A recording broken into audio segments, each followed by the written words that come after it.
नमस्कार, स्वागत आप सभी का मार्केट टाइम्स टीवी पर।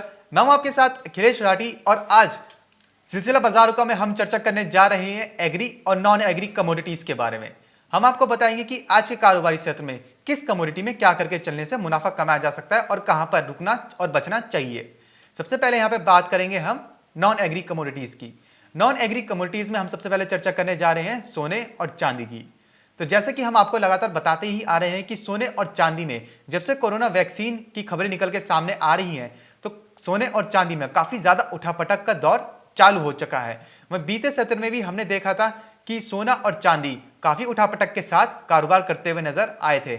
वहीं जानकारों का कहना है कि सोने और चांदी में लॉन्ग टर्म में तो तेजी है, लेकिन इंटरडे पॉइंट ऑफ व्यू से सोने और चांदी में बीते सत्र में बिकवाली करके चलना चाहिए था। वहीं अगर आज की बात करें तो आज भी हम जानेंगे कि आज के कारोबारी सत्र में सोने और चांदी में क्या करके चलना चाहिए। इस वक्त हमारे साथ जुड़ी हुई है रूपा मेहता जी, जो आपको बताएंगे कि आज किस कमोडिटी में क्या करके चलने से फायदा मिल सकता है। रूपा जी, बहुत बहुत स्वागत है आपका मार्केट टाइम्स टीवी पर। जी शुक्रिया। रूपा जी, जैसे कि आपने बीते सत्र में बताया कि सोने और चांदी में लॉन्ग टर्म में तो तेजी है, लेकिन इंटरडे पॉइंट ऑफ व्यू से उठापटक देखने को मिल सकती है। वहीं आज सोने और चांदी में क्या रणनीति बनाकर चलना सही रहेगा? देखिए, सोने और चांदी के अंदर आज भी वही रणनीति बनाकर चला जा सकता है। और देखिए, थर्सडे को यानी कि कल फेड की मीटिंग है, उसमें अभी कुछ बड़ा ट्रिगर निकल कर आ सकता है, उसके ऊपर काफी कुछ डिपेंड करेगा। लेकिन हाल फिलहाल में गोल्ड जो है अभी भी रेंज बाउंड दिखाता हुआ जी एक्टिविटी नजर आ रहा है। जिस तरीके से हमने कल से लेकर आज के ट्रेडिंग सेशन में देखा है, $1860 से लेकर नीचे में $1840 की रेंज के बीच में कारोबार करता दिखाई दिया है। सेम एज इट इज आज भी एक्सपेक्टेड है कि इसी रेंज के बीच में ट्रेडिंग एक्सपेक्टेड है कि मार्केट दिखला सकता है। बहुत ज्यादा कोई मूवमेंट एक्सपेक्टेड नहीं है। सेम इंट्राडे प्रोस्पेक्टिव से दबाव आ सकता है, लेकिन लॉन्ग टर्म जो है बाजार अभी भी तेज है और कल के ट्रिगर का बाजार को इंतजार रहेगा। और अगर कल कुछ निकल कर आता है, कुछ पैकेज की वगैरह की अनाउंसमेंट होती है, तो उसके बाद से गोल्ड को फिर से एक बार सपोर्ट मिलता हुआ दिखाई दे सकता है। लेकिन बहरहाल अभी उम्मीद यही है कि बाजारों के अंदर गोल्ड के अंदर एक रेंज में एक्टिविटी देखने को मिल सकती है। तो मेरे हिसाब से 49,000 के ऊपर 500 की रेंज के 49,500 के अराउंड जो है बिकवाली की जा सकती है। सेम एज इट इज नीचे में एक बार 49,000 तक के स्तर देखने को मिल सकते हैं। जी, तो रूपा जी, आज भी सोने और चांदी में ऊपरी स्तरों से इंट्राडे के लिए बिकवाली की सलाह रहेगी? देखिए, बिल्कुल आज भी इंट्राडे प्रोस्पेक्टिव से सोने और चांदी के अंदर आज सेलिंग करके चल सकते हैं। जी, तो जैसे कि रूपा जी ने बताया कि long term point of view से सोने और चांदी की कीमतों को कहीं ना कहीं सपोर्ट मिलता हुआ नजर आ सकता है। वहीं इंटरडे पॉइंट ऑफ व्यू से सोने और चांदी के अंदर आप उन्होंने जो लेवल्स दिए हैं उनके अंदर ऊपरी स्तर से बिकवाली करके चल सकते हैं। वहीं रूपा जी, अगर क्रूड की बात करें तो आज क्रूड में क्या रणनीति रहेगी? देखिए, क्रूड के अंदर अखिलेश अभी भी आप व्यू जो है वो पॉजिटिव ही है। क्रूड के अंदर अभी भी खरीदारी के ही मौके देखने चाहिए। जैसा कि हम क्रूड को देख पा रहे हैं, $52 के ऊपर अब सस्टेन होने में कामयाब होता जी दिखाई दे रहा है। तो मुझे लगता है कि अब क्रूड के अंदर यहाँ से और ज्यादा अपसाइड मोमेंटम देखने को मिल सकता है, जो कि $55 तक हो सकता है। तो इसलिए क्रूड के अंदर बाय ऑन डिप की स्ट्रेटेजी में ही रहना चाहिए।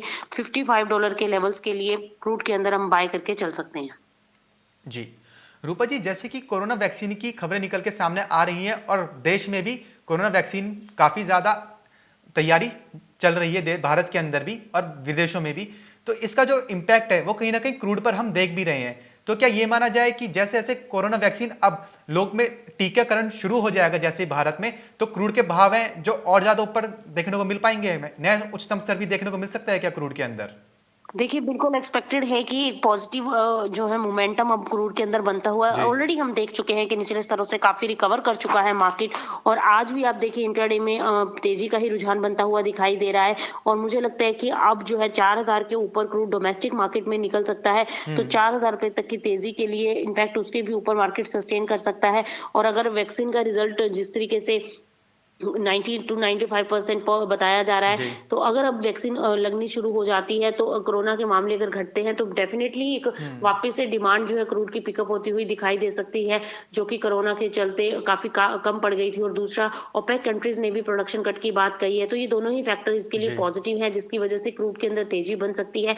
नीचे में अगर क्रूड गिरता भी है तो $50 के आसपास नीचे में डाउन साइड देखने को मिल सकता है। वहां से वापसी जो है वो फिर $55 तक ऊपरी स्तरों में देखने को मिल सकती है। तो मेरे हिसाब से क्रूड के अंदर बाय ऑन डिप की ही स्ट्रेटेजी रखना चाहिए। जी, रूपा जी, जैसे कि आपने बताया कि कोरोना वैक्सीन 95% इफेक्टिव बताई जा रही है और खबरें भी यही निकल के सामने आ रही हैं। अगर ऐसा होता है तो ऑब्वियस सी बात है कि इकोनॉमी को और ज़्यादा बढ़ावा मिलेगा, इकोनॉमी और ज्यादा तेजी रफ्तार पकड़ेगी।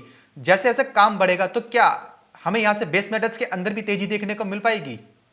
देखिए, बेस मेटल में ऑलरेडी तेजी है अखिलेश। हम ऑलरेडी काफी जी अपसाइड मोमेंटम देख चुके हैं। कल भी हमने आपके ही चैनल पे बताया था कि जी निकल जो है वो काफी अच्छा परफॉर्म करता हुआ दिखाई दे सकता है और 1300 के पार जा सकता है, और आज निकल ने 1300 के ऊपर का हाई लगाया है। और मुझे लगता है कि कॉपर वापस से 620 के स्तरों को पार कर सकता है और 630 के आसपास जा सकता है। Same as it is zinc के अंदर भी तेजी बनती हुई दिखाई दे रही है। 222 रुपए तक जिंक भी ऊपर जा सकता है। ओवरऑल ट्रेंड काफी पॉजिटिव नजर आ रहा है, तो मुझे लगता है कि बाय ऑन डिप की स्ट्रेटेजी अभी भी इनमें रखना चाहिए। लेड भी अब करंट लेवल्स पर भी बाय किया जा सकता है। 162 रुपए तक लेड में भी ऊपरी स्तर देखने को मिल सकते हैं। तो ओवरऑल ट्रेंड काफी बुलिश नजर आ रहा है और मुझे निकल यहाँ से काफी अच्छा लग रहा है। निकल वापस से 1340 तक ऊपर जा सकता है, तो इसलिए बेस मेटल्स के अंदर भी बाय ऑन डिप की स्ट्रेटेजी रख के चलिए। इंट्राडे प्रोस्पेक्टिव से भी बेस मेटल के अंदर तेजी का ही रुझान है, तो आप खरीदारी करके चल सकते हैं। जी।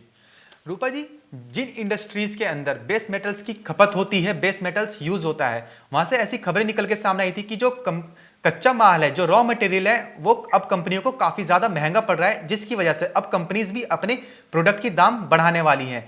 अगर ऐसा होता है तो क्या बेस मेटल्स यहां से और तेजी पकड़ते हुए नजर आ सकते हैं? देखिए, बेस मेटल्स के अंदर ओवरऑल ही तेजी बनती हुई दिखाई दे रही है। और जिस तरीके से कच्चे माल की कॉस्ट बढ़ रही है, तो डेफिनेटली जो प्रोडक्ट है उसकी भी कॉस्ट बढ़ती दिखाई देगी। और चाइना से भी अच्छी खासी डिमांड जी निकल रही है।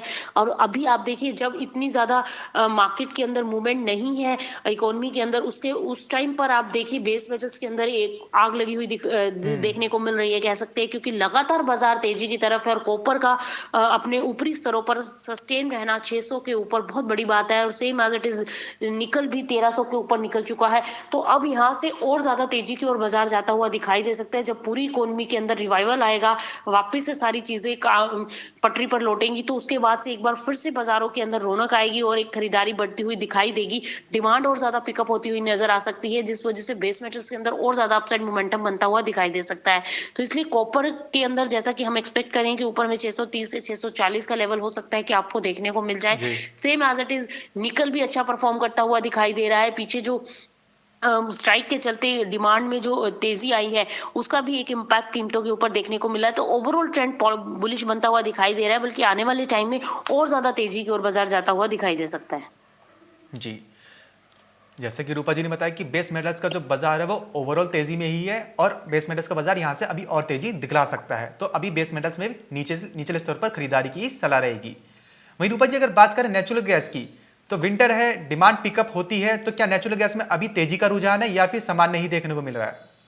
देखिए, मुझे नेचुरल गैस में बहुत ज़्यादा तेज़ी का रुझान दिखाई नहीं देता। ऊपर में जैसा कि मैंने पहले भी बताया था कि 220 तक मैक्सिमम अपसाइड हो सकता है आपको देखने को मिले। और 220 जो है अपसाइड में है, और नीचे में 180 से लेकर 160 की डाउनसाइड एक्सपेक्टेड है। तो थोड़ा-सा भी अगर बाज़ार यहाँ से ऊपर जाता है, तो वहाँ पर बिकवाली की ही रणनीति होनी चाहिए। जो विंटर सीज़न के चलते डिमांड की वजह से प्राइसेज़ के ऊपर इम्पैक्ट आना चाहिए था, वो इम्पैक्ट अभी दिखाई नहीं दे रहा, बल्कि मुझे लगता है कि अभी दबाव में रह सकता है बाज़ार थोड़ा टाइम, और उसके बाद जो है एक तेज़ी बनती हुई दिखाई दे सकती है। फिलहाल के लिए 160 के टारगेट्स के लिए नेचुरल गैस के अंदर ऊपरी स्तरों पर बिकवाली करके चला जा सकता है। जी। रूपा जी, नॉन एग्री कमोडिटीज में ऐसी कौन सी कमोडिटीज रहेंगी जो निवेशकों के लिए सबसे ज्यादा मुनाफे का सौदा साबित हो सकती हैं? देखिए, नॉन एग्री कमोडिटीज की बात करें तो मुझे लगता है कि निकल के अंदर आज बाइंग करना चाहिए। निकल आज ऊपर में 1320 तक जा सकता है। और ऐसे एज इट इज गोल्ड के अंदर 49,500 के आसपास बिकवाली की जा सकती है। नीचे में 49,000 के आसपास प्राइजेस देखने को मिल सकते हैं। जी। तो जैसे कि रूपा जी ने बताया कि आज नॉन एग्री कमोडिटीज में सोने और चांदी में इंट्राडे पॉइंट ऑफ व्यू से ऊपरी स्तर पर बिकवाली करके चलें। कच्चे तेल के अंदर यानी क्रूड ऑयल में निचले स्तर पर खरीदारी के मौके ढूंढें और उन्होंने जो लेवल्स दिए उन पर आप बाई करके चल सकते हैं। वही बेस मेटल्स में भी निचले स्तर पर खरीदारी के मौके ढूंढना चाहिए और बेस मेटल्स के अंदर भी निचले स्तर पर खरीदारी की ही सलाह रहेगी। तो ये तो बात करी थी हमने नॉन एग्री कमोडिटीज की। तो फिलहाल सिलसिला बाजारों का मैं बस इतना ही, कहीं जाएगा नहीं, क्योंकि खबरों का सिलसिला यूं ही बना रहेगा मार्केट टाइम्स टीवी पर।